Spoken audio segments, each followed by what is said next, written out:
안녕하세요. 두이드 안드로이드 앱 프로그래밍 둘째 마당의 6장 시작하도록 하겠습니다. 6장의 내용은요. 우리 서비스와 브로드캐스트 리시버, 다시 말하면 브로드캐스트 수신자라고 하는 걸 다루고 있습니다. 기본적으로 이제 그 두 가지 중심으로 진행이 되고 있고요. 서비스라고 하는 것부터 진행을 할 텐데, 이 서비스라고 하는 거는 화면이 없는 거를 얘기합니다. 화면이 없는데 동작을 해야 되는 경우가 많이 있죠. 예를 들면 이제 카톡으로 메시지를 받는다라고 했을 때 카톡으로 메시지를 받았다.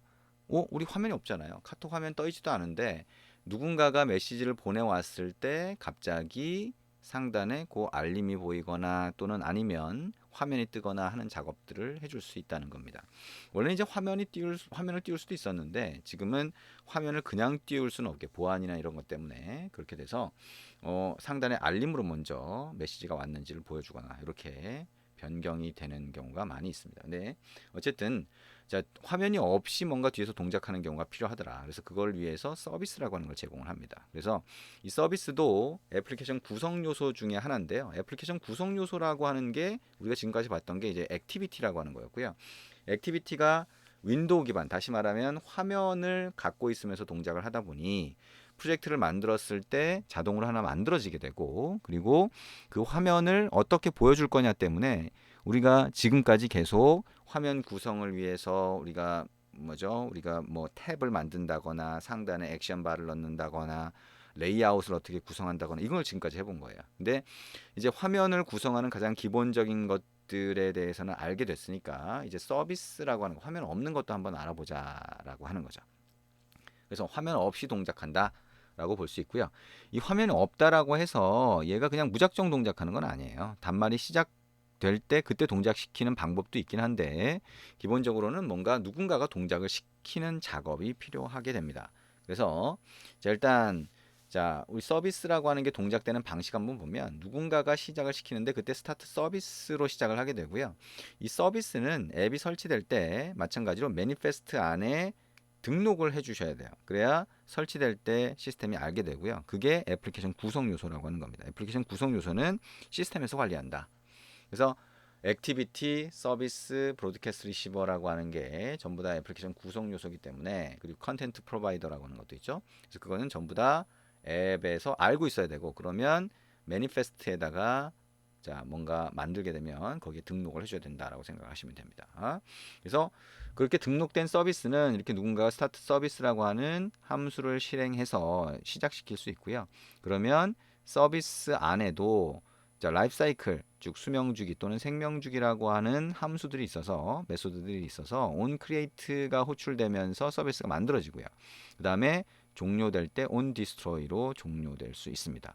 근데 이 서비스라고 하는 거는 기본 동작이 비정상 종료됐을 때 자동으로 재시작되게 되어 있어요.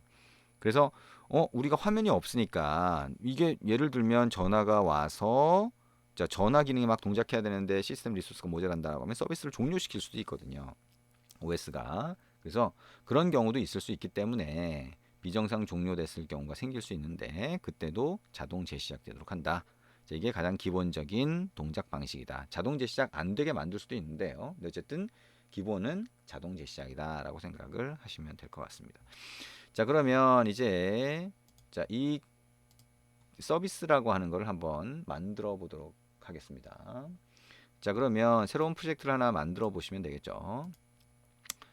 시작 화면에서 스타트 메뉴를 누르고요. 그리고 넥스트 누른 상태에서 마이 서비스 이렇게 하나 만들어 보겠습니다. 마이 삭제하고요. 패키지 네임에서는 피니시 눌러봅니다. 새로운 프로젝트 창이 만들어지면 우리 이제 서비스라고 하는 걸 하나 만들 거고요. 서비스가 만들어지면 그러면 그 서비스를 실행하는 게 필요하겠죠. 그러면 액티비티에서 기본 액티비티, 첫 액티비티에서 버튼을 눌렀을 때 서비스를 실행하도록 할 겁니다. 근데 서비스라고 하는 것도 우리가 실행을 할 때 인텐트라고 하는 걸 이용해서 시스템으로 요청을 해야 서비스 쪽으로 뭔가 전달이 돼요. 그래서 인텐트에다가 엑스트라 데이터, 부가 데이터를 넣으면 그것도 전달할 수가 있거든요. 그래서 그 과정을 다 한번 같이 해보도록 하겠습니다. 그러면 일단 화면을 구성을 해야 되겠네요. 액티비티 main.xml로 가고요. 텍스트 선택해서 이건 삭제를 하고요. 자, 최상위 레이아웃은 컨버트 뷰로 해서 리니어 레이아웃으로 변경해 봅니다. 그리고 리니어 레이아웃의 방향 속성, 오리엔테이션은 버티컬로 바꿔보자. 자, 여기까지는 이제 좀 익숙해지셨을 테니까 좀 빨리 진행을 했습니다. 그리고 자, 여기에 입력 상자 하나 갖다 넣어볼까요? 자, 텍스트에서 플레인 텍스트 입력 상자 하나 갖다 넣었고요. 그 아래에 버튼 하나 갖다 넣어봅니다. 자, 그래서 여기 입력 상자에는 네임이라고 되어 있는데요. 이걸 삭제를 하고요. 그 다음에 버튼이라고 하는 거는 자, 서비스 시작하기 이렇게 한번 해볼게요. 서비스 시작 이렇게 글자를 바꿔봅니다. 자, 버튼의 아이디는 버튼이고요. 입력 상자는 에디트 텍스트가 되겠네요. 자, 메인 액티비티.java로 가봅니다. 자, 메인 액티비티.java로 가서 자, 입력 상자를 참조해서 쓸 거니까요. 위에 입력 상자를 위한 자, 에디트 텍스트라고 하는 변수를 하나 선언을 해주고요. onCreate 안에서 자, 에디트 텍스트라고 하는 거는 find view by id r.id.edit text 이렇게 찾아서 할당을 해줍니다. 그리고 버튼을 클릭했을 때 동작을 시켜주도록 할 텐데요. r.id.button이라고 하는 거를 찾아주고요. 버튼.set on click listener, new on click listener로 해서 버튼을 클릭했을 때 동작하도록 만들어 줍니다. 자, 버튼을 클릭했을 때 어떤 동작을 시켜줄 거냐 하면 우리 입력 상자에 입력된 글자를 하나 가져와 볼게요. 그러면 어떻게 해요? 자, 여기 edit 텍스트가 있으면 get text 함수로 주라고 바로 to string을 하게 되면 글자가 왼쪽으로 리턴이 됩니다. 이퀄 한 다음에 여기에 string이라고 해서 name이라고 하는 변수에 할당을 한번 해볼게요. 그리고 자, intent를 하나 만들어서 서비스를 시작시킬 수 있어요. 아직 서비스 객체는 만들지 않았지만 클래스 하나 정의하진 않았지만 일단 만들었다고 생각하고 일단 intent를 하나 만들어 볼게요. 첫 번째 파라미터는 get application context. 두 번째는 my service라고 하나 만들 텐데요. my service라는 서비스를 실행해라 라고 해서 my service.class로 한번 해봅니다. 그리고 intent.put extra라고 해서 먼저 커맨드라고 하는 걸 한번 넣어볼게요. 그래서 show 이렇게 하고요. 그 다음에 intent.put extra 다시 한번 해서 자, name이라고 하는 걸로 해서 자, name 변수를 넣어보죠. 그러면 변수 안에 들어가 있는 값이 name이라고 하는 부가 데이터로 들어가게 됩니다. 마지막에 start service. 자, 우리가 액티비티를 띄울 때 화면을 띄울 때는 start 액티비티였죠. 서비스는 start 서비스를 하게 됩니다. intent 이렇게 됩니다. 자, 그러면 my service라고 하는 게 하나가 필요하겠네요. 그럼 my service를 하나 만들어 보도록 하겠습니다. 자, 그러면 my service라고 하는 거 하나 만들 텐데요. 자, app 선택하고요. 오른쪽 마우스 버튼 눌러서 new라고 하고 여기 메뉴 중에 보면 서비스라고 하는 메뉴가 있어요. 지금 여기 화면에 안 보이죠? 자, 여기 밑으로 더 떨어져서 그렇습니다. 서비스라고 있고요. 거기에 서비스라고 하는 메뉴를 누르면 이렇게 서비스를 하나 생성할 수 있는 화면이 보이게 됩니다. my 서비스가 기본으로 들어가 있네요. 이제 그 상태에서 finish 누르면 서비스가 이렇게 클래스로 하나 만들어지게 됩니다. 자, 이 서비스라고 하는 게 만들어지고요. 요거는 우리 안드로이드 manifest.xml 파일 열어보면 여기에 서비스 태그가 하나 추가된 걸 볼 수 있어요.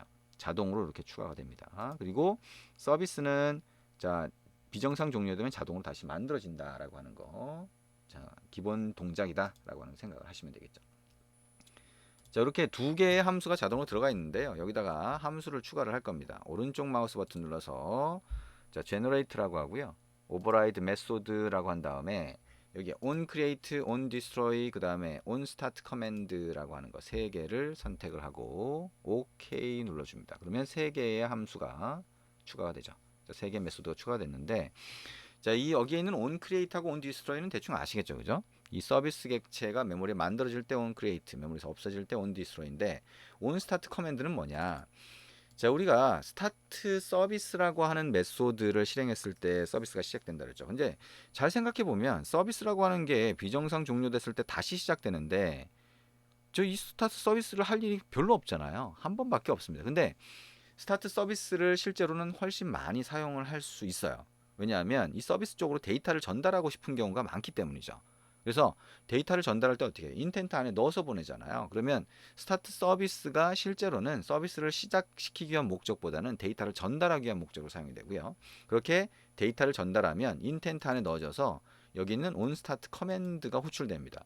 다시 말하면 이 onStart 커맨드 안에서 우리가 전달한 데이터를 이용해서 뭔가 동작을 시킬 수 있고 그때 커맨드를 이용해서 어떤 동작인지를 구분시킬 수 있다는 거죠. 그래서 여기서 스타트 서비스 할 때 부가 데이터로 커맨드라고 하는 걸 하나 넣어서 보내면 여기 있는 값을 이용해서 어떤 동작을 원하는지 구분할 수가 있게 됩니다. 자, 그래서 여기는 커맨드와 데이터 뭐 이런 식으로 해서 넣을 수도 있고요. 지금 우리는 커맨드와 네임으로 넣습니다.